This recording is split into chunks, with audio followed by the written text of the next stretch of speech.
नमस्कार. मी Pragya Mhetre. Sangli media communication माय T V channel प्रस्तुत लेखणी माझी या कार्यक्रमामध्ये आपल्या सर्वांचं सहर्ष स्वागत.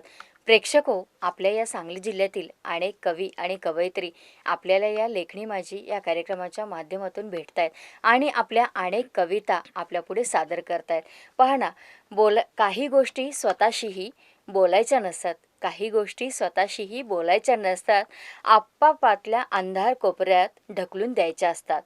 प्रत्येकातच असतो एक अंधार कोपरा, प्रकाशापासून दडवलेला, मुखवटा उतरल्यावर चेहरा लपवायला. खरंच सांगायचं सार कसं आहे तर आपल्या या कवितेतून आपण व्यक्त होत असतो. तर कविता हे ज्ञानपुष्पाचं अत्तर आहे आणि कवीच्या भावविश्वामध्ये काय हितगुज असतं ते हितगुज साध्य करण्याचं माध्यम म्हणजेच ही कविता आहे. तर अशा या कविता अनेक कवी आणि कवयित्री आपल्यापुढे सादर करत आहेत. तर त्यासाठी आज आपल्या स्टुडिओमध्ये आलेले आहेत सौ विजया बन्ने मॅडम आणि आता आपण त्यांच्याशी बातचीत करणार आहोत. नमस्कार. मी सौ विजया प्रवीण बन्ने.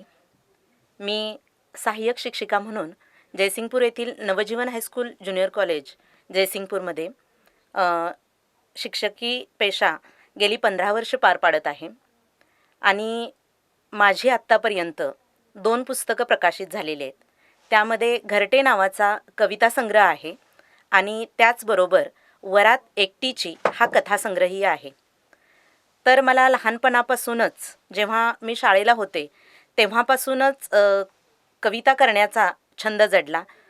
त्यालासुद्धा एक वेगळं कारण होतं की वक्तृत्वाच्या स्पर्धेमध्ये भाग घेत असताना या भाषणांच्या वेळी आधेमध्ये ज्या चारोळ्या वगैरे लिहिल्या जातात त्या चारोळ्या लिहित लिहित त्याची कविता कशी बनली हे माझं मला देखील समजलं नाही आणि त्यानंतर हळूहळू हा जो छंद आहे तो मी माझा पुढं जोपासत गेले आणि त्यातूनच आपल्या सगळ्यांच्या प्रेरणेने आशीर्वादाने माझ्या कविता बनत गेल्या आणि त्या प्रेक्षकांनासुद्धा आवडल्या, श्रोत्यांनासुद्धा आवडल्या आणि त्यामुळंच हा छंद जो आहे तो मी पुढे असाच चालू ठेवलेला आहे आणि तो तसाच नेहमी कायम राहील.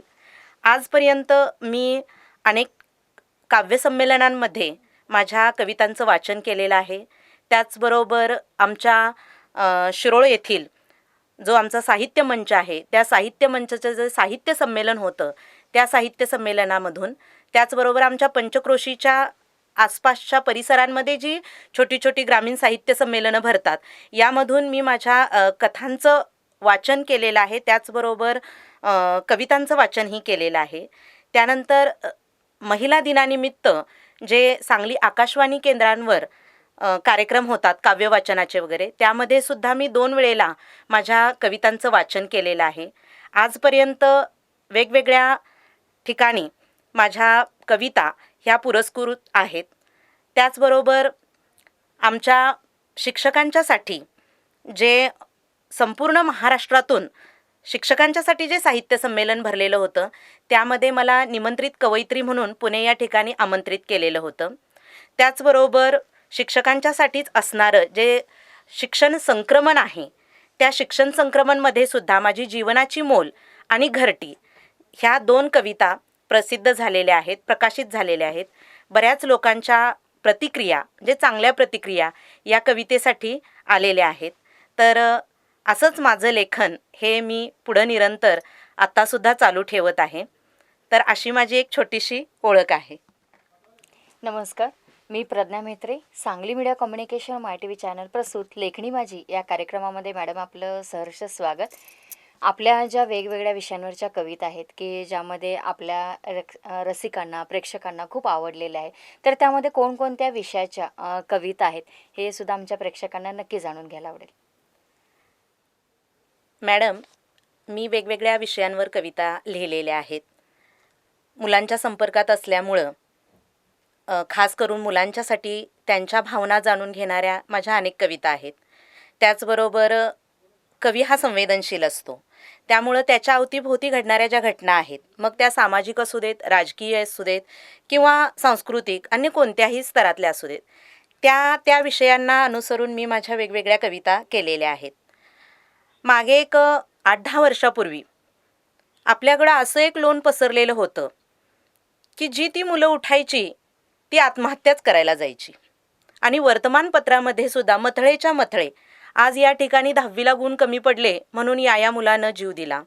12वीला ॲडमिशन नाही मिळालं किंवा 12वीला गुण कमी मिळाले, इंजिनिअरिंगला ॲडमिशन नाही मिळालं म्हणून या मुलानं जीवन संपवलं. अशा बातम्या वाचून माझ्या मनाला खरोखर खूप त्रास झाला आणि त्यातूनच मी माझी लेखणी हातात घेतली आणि ज्या कवितेला राज्यस्तरावरचा पुरस्कार मिळाला ती आज मी माझी पहिली कविता आणि जी कविता शिक्षण संक्रमणमध्ये छापून आली आणि ज्या कवितेला संपूर्ण महाराष्ट्रातून प्रतिसाद मिळाला ती माझी कविता जीवनाचे मोल ही कविता मी आज पहिल्यांदा तुमच्यासमोर सादर करते. तर कवितेचं नाव आहे जीवनाचे मोल. मी या कवितेतून आत्महत्या करण्यासाठी जी मुलं विनाकारण स्वतःचं मानसिक खच्चीकरण करून घेतात त्यांना प्रेरणा म्हणून लिहिलेली आहे. जी मुलं अशा प्रकारचा विचार करतील एकदा त्यांनी जरूर माझी कविता ऐकावी, वाचावी. मला खात्री आहे 99% नव्हे तर 100% तो मुलगा आत्महत्येपासून नक्कीच प्रवृत्त होईल. तर अशा या माझ्या कवितेचं नाव आहे जीवनाचे मोल. एक खरी गोष्ट तू मुला सांगशील का मला, एक खरी गोष्ट तू मुला सांगशील का मला, एवढा अनमोल जीव का द्यावासा वाटला तुला. इतके कारे जिने तुला झाले होते जड, इतके कारे जिने तुला झाले होते जड, किमान कोणाजवळ तरी मन करायचे होते सुघड. माहीत नव्हते का तुला, माहीत नव्हते का तुला या जीवनातील स्वारस्य, विचारायचे होतेस की कोणाला तरी त्याचे रहस्य. एकदा तरी आठवायचेस, एकदा तरी आठवायचेस रुपडे तुझ्या आईचे, ऋण होते बाळा तुझ्यावर तिच्या प्रसव वेदनेचे. आठवायचे होतेस एकदा तरी, आठवायचे होतेस एकदा तरी तुझ्या त्या पित्याला, शिक्षणासाठी झटतो तुझ्या काढून चिमटा पोटाला. आठवायचे की बाळा एकदा, आठवायचे की बाळा एकदा तुझ्या छोट्या बहिणीला, काय गत होईल तिची प्रत्येक भाऊबीजेला. स्मरायचास एकदा तरी, स्मरायचास एकदा तरी चेहरा गुरुजनांचा, ज्यांनी सदैव ठेवला तुझ्या पुढे आदर्श महान व्यक्तींचा. दुःख किंवा निराशा काय रे, दुःख किंवा निराशा काय रे, पुजलेली असतात 5वीला. घ्यायचे होतेस जाणून एकदा तुझ्यापेक्षा दुखावलेल्यांना. आत्महत्या म्हणजे भ्याड बाळा, आत्महत्या म्हणजे भ्याड बाळा, असं कधीच करायचं नसतं. परमेश्वर परीक्षा घेत असतो, त्यात खरं उतरायचं असतं, त्यात खरं उतरायचं असतं, त्यात खरं उतरायचं असतं. तर अशी ही माझी जीवनाची मोल म्हणजे प्रत्येक विद्यार्थ्याला किंवा एकंदरीतच जो मनुष्य अगदी निराशेच्या गर्तेमध्ये जातो आणि ज्याला टोकाचं पाऊल उचलावंसं वाटतं त्याला नक्कीच त्याच्या निराशेच्या गर्तेतून बाहेर काढणारी आहे असावी असं मला वाटतं. यानंतर मी आपल्यासमोर जी कविता सादर करणार आहे ती कविता नुकताच आपण 1-2 वर्ष झालं बघतोय अगदी निसर्गाचं भरभरून संकट आपल्या सगळ्यांवरच येत आहे. 2018-19चा विचार करता महापुराचं संकट आपल्या सांगली, शिरोळ तालुक्यावर आणि कोल्हापूर जिल्ह्यावर येऊन गेलेलं आहे. पण आपण सांगलीकर आणि कोल्हापूरकर इतके ताकदवान आहोत मनानी आणि शरीराने सुद्धा. या सगळ्यातून आपण मार्ग काढलेला आहे, त्या सगळ्यांवर आपण मात केलेली आहे. तरीसुद्धा कुठंतरी आपल्याला हा महापूर नक्कीच डोळ्यात महापूर आणून गेलेला आहे, मनाला जीवाला चटका लावून गेलेला आहे आणि त्यामुळंच मी ही माझी कविता लिहिलेली आहे. कवितेचं नाव आहे महापूर. बघूया आपल्या सगळ्यांना ती किती मनाला भिडते ती. तर कवितेचं नाव आहे महापूर. कशी सांगावी महापुराची काय कुणाला कथा, कशी सांगावी महापुराची काय कुणाला कथा, जे होते ते वाहून गेले मागे उरल्या व्यथा, जे होते ते वाहून गेले मागे उरल्या व्यथा. पात्र सोडले त्या तटिनीने, पात्र सोडले त्या तटिनीने, खेळू लागली राणी शिवारी, ठाऊक नसता पहाटे सती बनूनी पाहुनी आली दारी, ठाऊक नसता पहाटे सती बनूनी पाहुनी आली दारी. प्रलयकारी त्या रौद्र रूपाला, प्रलयकारी त्या रौद्र रूपाला टेकवला मी माथा, कशी सांगावी महापुराची काय कुणाला कथा, जे होते ते वाहून गेले मागे उरल्या व्यथा.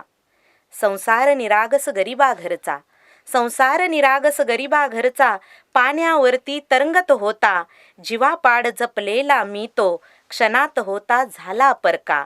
घ्यावा म्हटला किती उराशी, घ्यावा म्हटला किती उराशी, पण नाही आला हाता, कशी सांगावी महापुराची काय कुणाला कथा, जे होते ते वाहून गेले मागे उरल्या व्यथा. विनाशकारी महापुराने जगणे सुद्धा मुश्किल झाले. डोक्यावरचे प्रेमळ छप्पर त्या लाटांनी वाहून नेले. पाहून सारे डोळ्यातूनही पूरच वाहत होता. कशी सांगावी महापुराची काय कुणाला कथा. जे होते ते वाहून गेले मागे उरल्या व्यथा. गाव रिकामा अबोल झाला. भरला गोठा भकासलेला. लेकुरवाळ्या आईने आपुल्या घट्ट मारली मिठी पिलाला. हंबरड्याने हृदय फाटले बघवत नव्हते आता. कशी सांगावी महापुराची काय कुणाला कथा. जे होते ते वाहून गेले मागे उरल्या व्यथा. स्मशान शांतता उरली होती. पिके शिवारी निजली होती.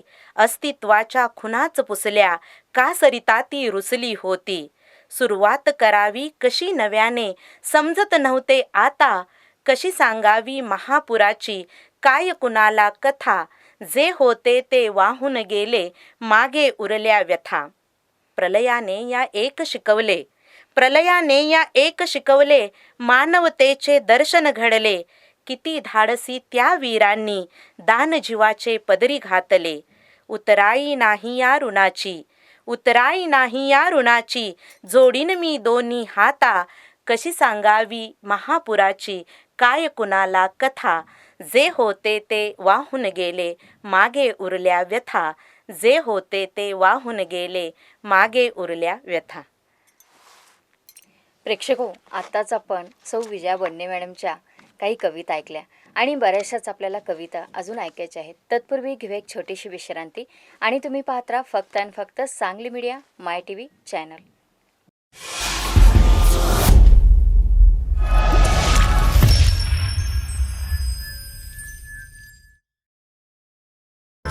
बार बार दिल ये आए, बार बार दिल ये गाए. तू जिए हजारों साल ए हमारी आरज़ू.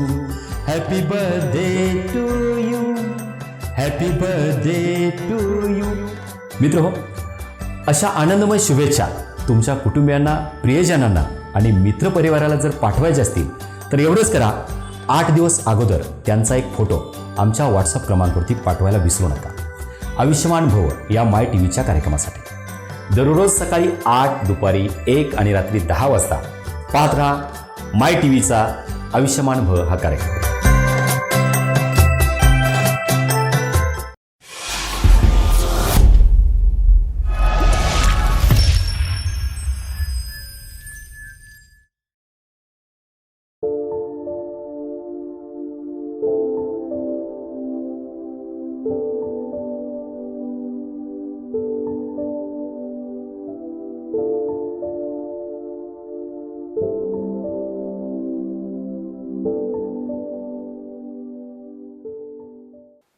छोट्याशा विश्रांतीनंतर आपण परत आलो आहोत लेखणी माझी या कार्यक्रमामध्ये आणि आज आपल्यासोबत आहेत सौ विजया बन्ने मॅडम आणि आता त्यांच्या घरटे आणि अजून बरेचशाच काही कविता आहेत त्या देखील आता आपण ऐकूया. मी मगाशी मॅडम आपल्याला म्हणाले की कवी हा संवेदनशील मनाचा असतो आणि त्या संवेदनेतूनच आपल्याला कविता स्फुरत असते, सुचत असते. पण माझ्या पहिल्या ज्या 2 कविता ऐकल्या त्या थोड्याशा कुठंतरी मनाला दुःखाची वेदना जाणवून देणाऱ्या होत्या. पण असंही काही नाही, एक वय असंही असतं की त्या काळामध्ये आपण स्वप्नांमध्ये असतो पूर्णपणे आणि तशाही प्रकारच्या माझ्या काही कविता आहेत. मग त्यामध्ये काही प्रेम कविता असतील किंवा काही अगदी मुलांच्या परीक्षांवर मी लिहिलेली एक विनोदी कविता पण आहे. मला अगदी निसर्गकवी, बालकवी पण खूप आवडतात. त्यामुळं असंच एक दिवशी मी शुभ्र शरदाचं चांदणं पडल्यानंतर ज्यावेळेला आभाळाकडं पाहिलं त्यावेळेला मला एक जी सुचलेली कविता आहे ती कविता आज मी आपल्यासमोर सादर करणार आहे. आणि खास करून ही कवितासुद्धा पुरस्कृत कविता आहे म्हणून ती आपल्यासमोर मला सादर करावीशी वाटते. ज्या कवितेचं नाव आहे तारा फुले आणि ती आपल्यासमोर मी आता सादर करते. नील नभातील श्वेत फुलांनो याल का खाली जरा. नील नभातील श्वेत फुलांनो याल का खाली जरा. 2 करांची ओंजळ करुनी वेचून घेईन भराभरा. दोन करांची ओंजळ करुनी वेचून घेईन भराभरा. गुंफीन अलगद एक एक तयांना, गुंफीन अलगद एक एक तयांना, नाजूक रेशीम धाग्यात. बनवीन सुंदर माला त्यांची जशी देखणी लाखात. बनवीन सुंदर माला त्यांची जशी देखणी लाखात. काळ्या कुरळ्या केश कलापी, काळ्या कुरळ्या केश कलापी, बांधीन सैलसर अंबाडा. सजवीन अशी ती माला त्यावर, चंद्रही होईल मग वेडा. जाईन अशी मी नटून खेळण्या, जाईन अशी मी नटून खेळण्या, भातुकलीचा घर संसार. विस्मित होतील सख्या पाहुनी, लाखात देखणी सुंदर नार. भान हरपुनी विचारतील मग, भान हरपुनी विचारतील मग, एक नव्हे तर हजार सवाल. कोठून आणली इतकी सुंदर, शुभ्र फुलांची तू ही माळ. म्हणेन त्यांना आहात वेड्या, म्हणेन त्यांना आहात वेड्या, फसलात तुम्ही ही फुले नव्हेत. पहा जरा तारका नभातील, पहा जरा तारका नभातील, त्यांनाच घेतले मी कवेत, त्यांनाच घेतले मी कवेत, त्यांनाच घेतले मी कवेत. तर अशी ही ताराफुले कविता म्हणजे अगदी चांदण्यांचीच माळ फुलांची बनवलेली आहे आणि तीच माळ मी माझ्या केसांमध्ये माळलेली आहे, अशी एक कल्पना या कवितेमध्ये केलेली आहे. आणि यानंतर मग मी जी पुढची कविता घेणार आहे, जी कविता ही सुद्धा पुरस्कृत कविता आहे. राज्यस्तराचा पुरस्कार या कवितेला मिळालेला आहे आणि ही कवितासुद्धा शिक्षण संक्रमणमध्ये प्रकाशित झालेली आहे. आणि आपल्याच म्हणजे याचा एक किस्सा छोटासा आहे, तो मी अगोदर सांगते आणि मग माझी ही कविता घेते. आमच्या शिरोळजवळच अर्जुनवाड नावाचं छोटंसं गाव आहे आणि त्या ठिकाणी जेव्हा ते मासिक आलं तेव्हा तिथं मासिकातल्या या ज्या शिक्षकांच्या काही कविता किंवा लेख असतात त्यातल्या मॅडमनी एका बघितली ती कविता आणि त्यांना इतकी आवडली कविता की 4थीच्या वर्गात त्यांनी ती मुलांना शिकवली आणि माझा त्याच्यावरचा फोन नंबर घेऊन मला त्या कवितेबद्दल स्पेशल म्हणजे अगदी धन्यवाद सांगितले आणि मुलांनासुद्धा ती कविता खूप आवडली हेही सांगितलं. घरटे या कवितेसाठी संपूर्ण महाराष्ट्रातून जवळजवळ मला 200च्या वर फोन कॉल आलेले आहेत आणि त्यातून मला म्हणजे पुढच्या कविता लिहिण्याची नक्कीच या सगळ्या बांधवांच्याकडून मला प्रेरणा मिळालेली आहे. त्यामुळं अशी ही एक छान छोटीशी कविता मी आपल्यासमोर सादर करणार आहे, ज्या कवितेचं नाव आहे घरटे.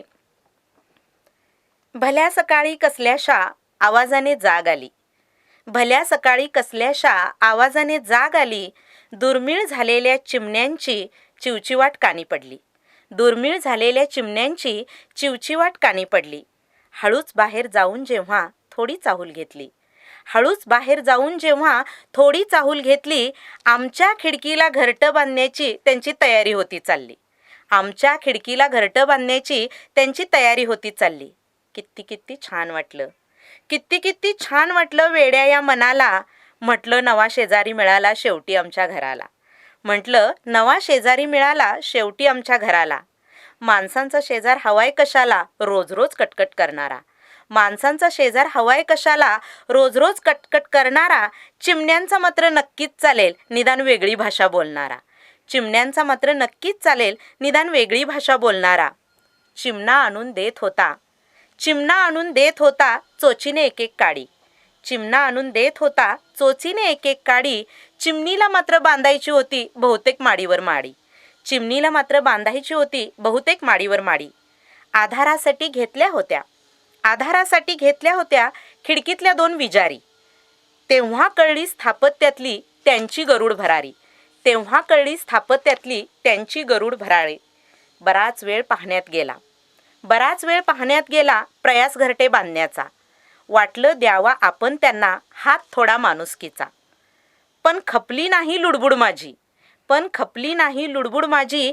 चिमण्या भुर्र उडून गेल्या, माणुसकीच्या अनेक क्लुप्त्या मुळीच नाही कामी आल्या, माणुसकीच्या अनेक क्लुप्त्या मुळीच नाही कामी आल्या. 2 दिवस शांत गेले माझ्या लुडबुडीमुळं, बरं का, माझ्या लुडबुडीमुळं चिमण्या परत आल्याच नाहीत. 2 दिवस शांत गेले विरस झाला मनाचा. 3ऱ्या दिवशी कानी आला आवाज जुन्या ओळखीचा. चिमण्या परत आल्याने आनंदाचे भरते आले, चिमण्या परत आल्याने आनंदाचे भरते आले. दूर गेलेले सोबती जसे पुन्हा घरटी परतले, दूर गेलेले सोबती जसे पुन्हा घरटी परतले. खडसावून बजावलं स्वतःला अन मुलांना, त्रास अजिबात द्यायचा नाही स्वच्छंदी त्या पाखरांना. हात धरून घेतली शपथ, घरट्यापाशी जायचं नाही. जोडता नाही आलं तरी दुसऱ्याचं घरटं मोडायचं नाही. जोडता नाही आलं तरी दुसऱ्याचं घरटं मोडायचं नाही. तर अशी ही माझी घरटे कविता. आणि आज सुद्धा मॅडम आम्ही आमच्या मोठ्या खिडकीला चिमण्यांची घरटी तशीच जोपासून ठेवलेली आहेत. आमच्या घरातल्या चिवचिवाटासोबत आम्हाला रोज सकाळी त्यांचा चिवचिवाटसुद्धा ऐकायला मिळतो आणि खूप आनंद होतो. संपूर्ण आमच्या खिडकीला चिमण्यांची घरटी आहेत आणि या पाखरांच्यासाठी सुद्धा आम्ही सगळेजण काहीतरी करतोय, याचा आम्हाला मनाला खूप आनंद होतो. मॅडम, आज आपण स्टुडिओमध्ये आलात आणि वेगवेगळ्या विषयाच्या आणि आशयाच्या वेगवेगळ्या कविता आमच्या प्रेक्षकांपर्यंत पोहोचवल्या. त्यानंतर निसर्ग वाचवा आणि पक्षी वाचवा याचासुद्धा तुम्ही जाता जाता संदेश आमच्या असंख्य प्रेक्षकांपर्यंत पोहोचवलेला आहे. त्याबद्दल सांगली मीडिया कम्युनिकेशन माय टी व्ही चॅनलतर्फे धन्यवाद देते आणि पुढील वाटचालीसाठी आपणाला हार्दिक शुभेच्छा. धन्यवाद मॅडम. आपण सुद्धा इतक्या आग्रहानं मला इथं बोलावलं, इतक्या छानपैकी आमचा इथं सन्मान केलात, त्याबद्दल मी पण आपली खूप खूप आभारी आहे. धन्यवाद. प्रेक्षको, आत्ताच आपण सौ विजया बन्ने या कवयित्रीच्या अनेक वेगवेगळ्या विषयाच्या कविता आपण ऐकल्या आणि खरोखर घरटी, त्यानंतर तारा फुले, म्हणजे आपण एखादं जर स्वप्न पाहिलं तर ते स्वप्न प्रत्यक्षात सुद्धा उतरवू शकतो आणि ते कशाच्या माध्यमातून, तर या आपल्या कवितेच्या माध्यमातून. हे सुद्धा आपल्याला या कवयित्रीने सिद्ध करून दाखवलेलं आहे आणि अनेक अशा कवितांना त्यांना पुरस्कार देखील जाहीर झालेला आहे. पहा ना, म्हणजे आपले एक छंद, एक आवड आपल्या या साहित्य क्षेत्रामध्ये चळवळ कुठे आणि काय करू शकते, माणसाला जीवन जगायला शिकवते, माणसाला नवीन उभारी देते तीच कविता. आणि आपल्या या सांगली जिल्ह्यातील अनेक कवयी आणि कवयित्री आपल्याला भेटायला येत आहेत या लेखणी माझी या कार्यक्रमाच्या माध्यमातून. अशाच एका अनेक कवींना मी घेऊन येते पुढील भागात. तोपर्यंत नमस्कार.